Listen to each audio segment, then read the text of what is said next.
dharmasya hi apavargasya nartho arthayopakalpate nartasya dharmaikantasya kamo labhaya hi smritaha. So Srimad Bhagavatam is a revolutionary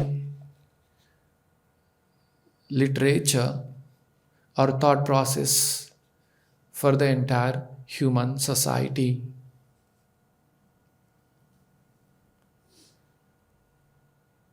When does this become revolutionary? When someone thinks different than others, and which is for the much betterment of everyone. Then we call this as a revolutionary. In 19th century or even the 18th century, when Britishers were ruling India, they did not rule for some few years, 5 years government. They ruled for centuries. So many generations have passed on. Maybe the first generation would have felt little difficulty. Next generation, the parents have tutored their children, this is how it is. This is the mindset built upon generations after generations that these white-skinned British are great.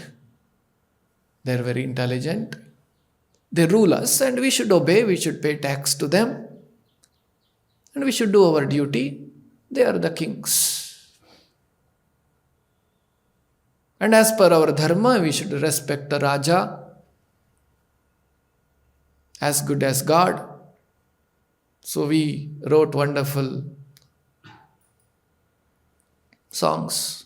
Jana Gana Mana Adhinayaka Jaya He Bharata Bhagya Vidhata.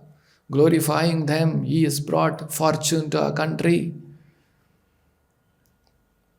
It's a generations of generator mindset is setting that yes, we should be under them. It's not an ordinary change. In 200 years, 6 to 8 generations have passed. Fathers keep telling this is how it is. This is how the life is. So, around in 18th century, half the way, someone thought, why should be under British? Why can't we have our own freedom? That was considered as a revolutionary thought. It's very difficult for us to, when we read hundreds and centuries of history in 2 minutes and 5 minutes. Oh, British came to India in 17th century and then they took over and 18th century started fighting for freedom. It's not that simple. People got conditioned to think this is how the life is and they find happiness in it. That's a natural for every living being to find happiness in his own world. So then, somebody thought, why can't we have freedom? That was considered to be revolutionary thought. Like that, the material world, we all are in one kind of world where we understand life you should work hard, then we earn money. That's how the life is. And we should become successful, we should gain name, fame in the society, should become very famous. Then the enjoyment means you should eat nice food and sleep nicely. Have good friends and go for parties. Have a palatial building to stay. And have next generation, bring up the next generation nicely. They should also go to school, they study the same. Then they should also earn money, they should also work like this. Enjoy more. And this thought process of the material world is coming from millions of years, for that matter, from the time of creation. When the large mass of believing, this is the life, this is how the life is, this is how one should lead his life. Someone says, no, that is a revolutionary thought. So Bhagavatam, hence it is considered to be revolutionary thought. Because Bhagavatam is saying, dharmasya hi apavargyasya nartho arthayopakalpate nartasya dharmaikantasya kamo labhaya hi smrataha. Occupational engagements are certainly meant for ultimate liberation. Whatever you do in your life, whatever activity you do in your life, that activity should lead you towards mukti from the entanglement of this world. I am bound to this world. First of all, to recognize that in this world, things are not so great. That's a first step in spiritual life. Hence Krishna says, in the items of knowledge, what is one of the items of knowledge?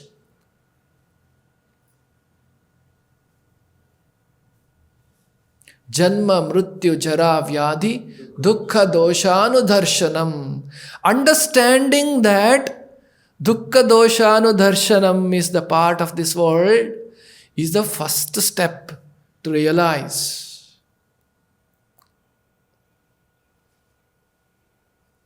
First of all, for Indians to realize we are suffering under British. We are working hard, they are collecting taxes and they are taking away money from India, and India is under the control of them, is the first step before the revolution. Someone thought like this. Now for us it is very difficult to think because we do not know the situation of people of those days. In the schools, it is presented to kids during British ruling. British are great. They are bringing fortune to country. They are building railways. They are building dams. They are building roads. They are doing so many things. They are taking 100 rupees from you and giving 5 rupees to you. 95 they are taking. First of all, for Indians to realize, because educational system was their educational system. What they teach to children in the school, they decide. How difficult it is, imagine somebody to think against British. With a similar example, let us try to analyze what is going on in the material world. It is very difficult to think. If you say the life's every action is meant for mukti, hey, what is this? This and all should not be spoken now. Mukti means when we grow old and you're not able to do anything, and then we should talk about mukti. You are young and you should lead your materialistic life. We don't say materialistic. They say you should lead your wonderful life. So this thought process of dharmasya hi apavargasya nartho arthayopakalpate. Every action you do should lead you for liberation is a revolutionary thought.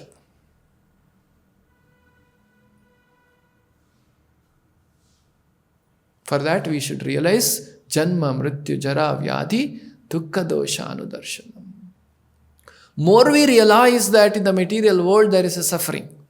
We can realize material world there is a suffering in 3 ways. One, by hearing. Yes, there is a lot of suffering. Very quickly we realize. Second, by seeing. We see others suffering. We get to read news. We get to see people on the streets suffering. We get to see people suffering in the hospitals. That should be enough for us. And we get to see old people troubled, not able to stand up, no more able to walk, no more able to chew the food, all the teeth will go away. All the teeth we have so much of affection, that will all start falling. Our strength will reduce. And it is not for that old man, oh poor fellow, for him it happened. No, for we also going to go through that. The same thing. By seeing, we have to realize. If not by seeing, next is by experiencing.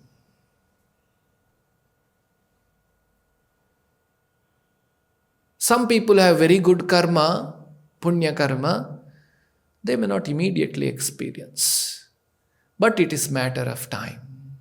Everyone has to experience janma, mrityu, jara, vyadhi. So, first step is to realize that there is suffering in this world. Next we think, okay, if there is a suffering in this world, what is the solution?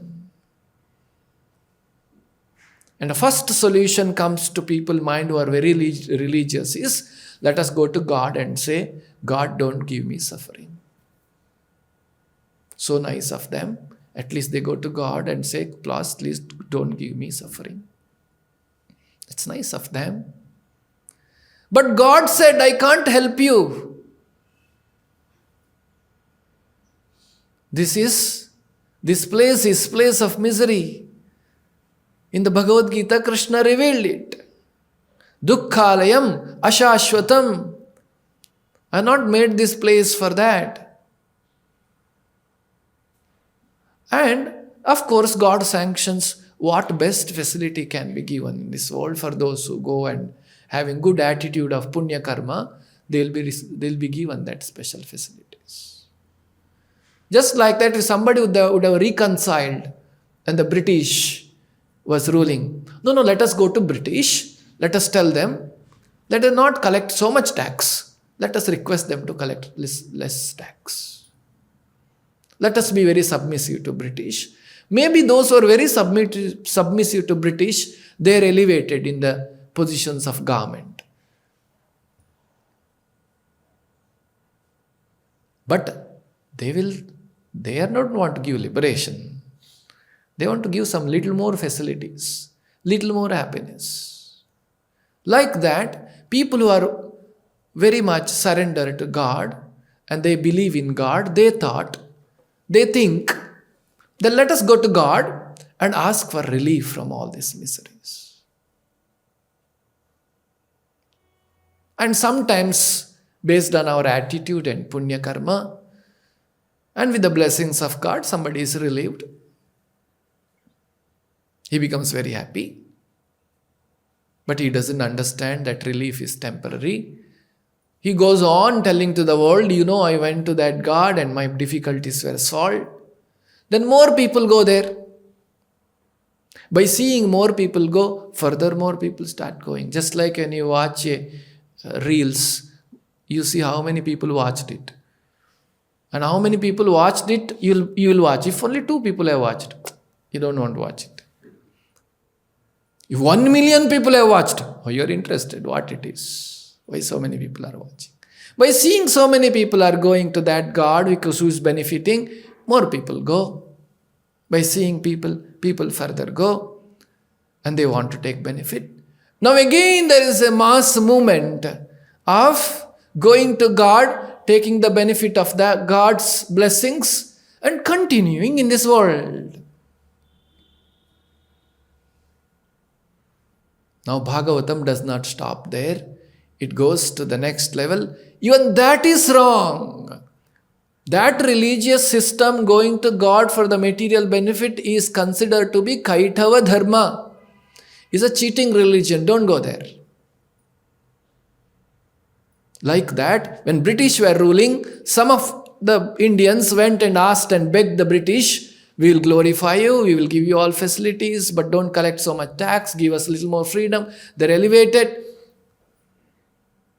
But there are some people said this is also, you should not compromise. No compromise.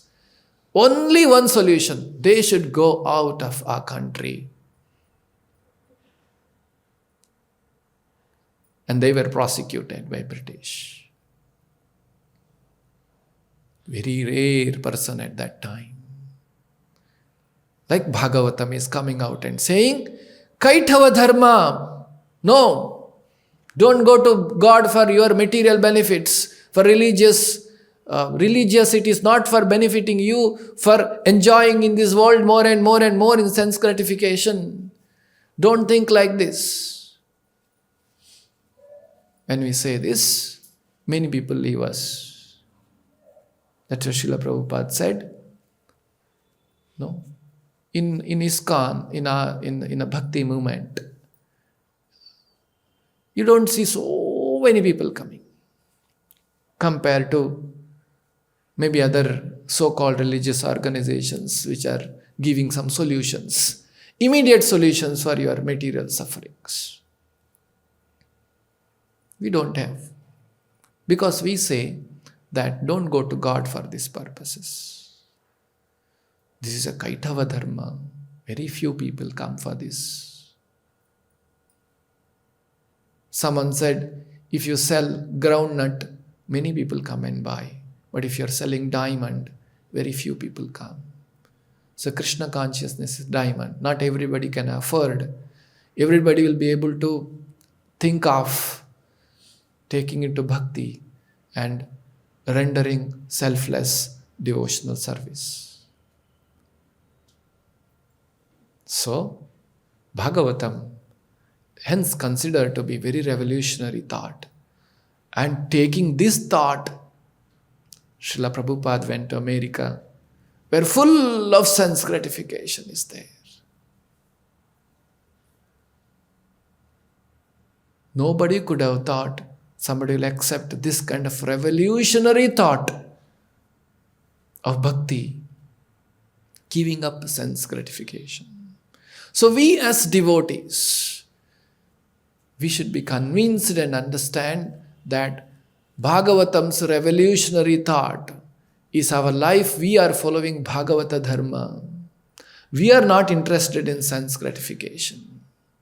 We are interested in progressing in Krishna consciousness. So this verse is telling us every activity we do, we should think. Even in our devotional service life. Because we are not rendering pure devotional service. We are not pure at our hearts. In our day, any day that you take, any action you do, you should think, dharmasya hi apavargyasya nartho arthayo pakalpate. Is it leading me to liberation? Giving me more bhakti? The action which I am doing is elevating me in Krishna consciousness, or action I am doing is kamo labhaya hi smritaha, is taking me for sense gratification.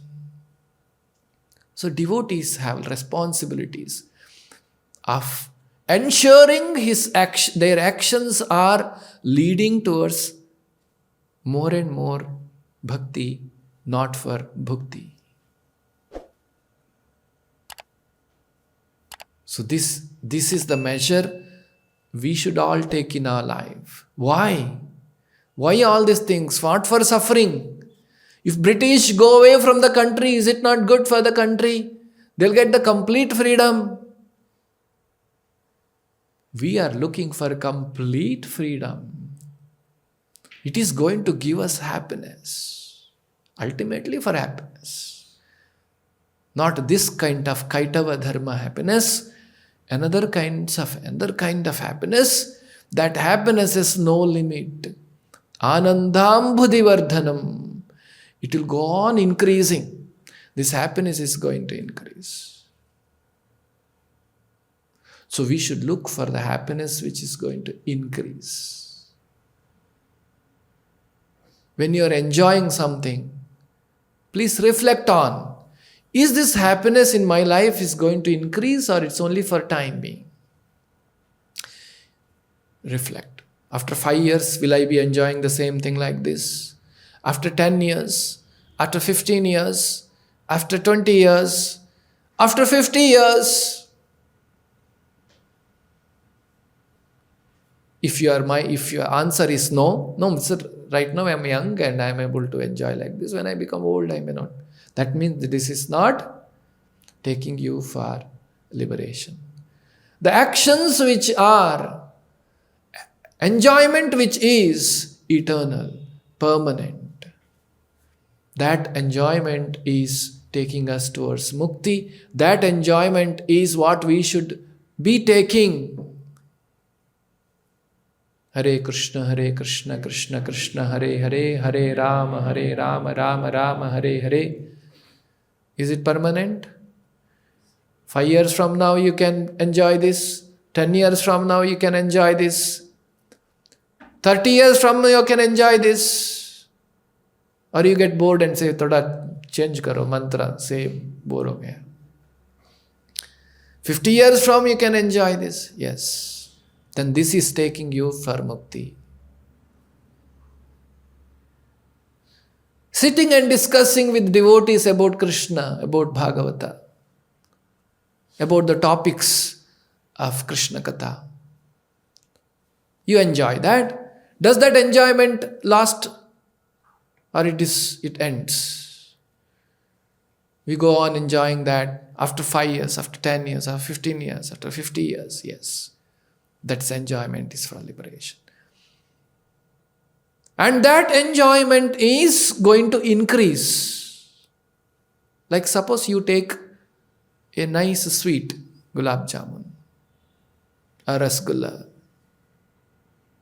Every day, morning rasgulla is given, afternoon it's given, evening it is given. And all the 7 days a week, 365 days a year. Then you see rasgulla, what you do? You will run away. It ends, isn't it? So then, enjoying materially anything is not going to give us everlasting happiness, forget. No, increasing happiness, forget. It will not last also. On the other hand, what is Krishna consciousness happiness? What is happiness in the association of Krishna? It is everlasting, number one. Number two is Anandham Buddhi Vardhanam Pratibadam Purnamrita Swadanam. It is increasing. Hence we don't get bored. Many of devotees here, every day they get up in the morning and 4:30 they sing the same song. Samsara Dava Nalali Daloka, then Hare Krishna Mantra. From so many years, nobody asking, Prabhu, let us change. Sometimes some change is required. Tomorrow let us sing different song. And mantra, Hare Krishna Mantra, we are chanting from 10 years, 20 years, 16 rounds. We are not bored. So this is a test. The activity which is taking us towards liberation. On the other hand, certain activities are taking us towards more and more bondage. So Bhagavatam is offering us the highest benefit. Hence Bhagavatam is a cutthroat philosophy. For materialistic people, it will directly attack. Sutapta Vithair, don't go behind that, don't go behind this. Charvita Charvananam. My father got married and grandfather got married and they had children, and that is considered to be Charvita Charvananam, chewing the chewed, Bhagavatam is saying.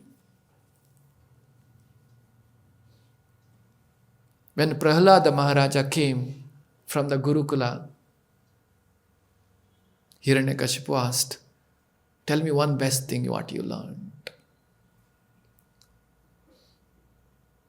And Prahlada said Bhagavata philosophy, because he heard Bhagavata. He is Bhagavata. He said, Vanam gatova harimashrayeta. One should go to forest and take the shelter of Hari. That's a revolutionary thought. Hiranyakashipu whole life worked to enjoy more and more and more. And son is saying, that give up all these things and go to forest and take the shelter of Hari. So, sometimes Bhagavatam is not very pleasurable for the materialistic people. It's very strong message. Hence we appreciate Bhagavatam. Doesn't encourage people, go to God for this, go to God for that. Doesn't encourage. It appreciates people who have given up everything and surrendered to Krishna. It appreciates somebody is detached from this world. Because that is going to take us for higher enjoyment. In a different dimensional and higher enjoyment. That is the ultimate good for everybody. So, this is the message of today's verse from Srimad Bhagavatam. We'll stop here. Anybody has any question to ask? Okay. Grantaraj Srimad Bhagavatam ki, Jagat Guru Srila Prabhupada ki.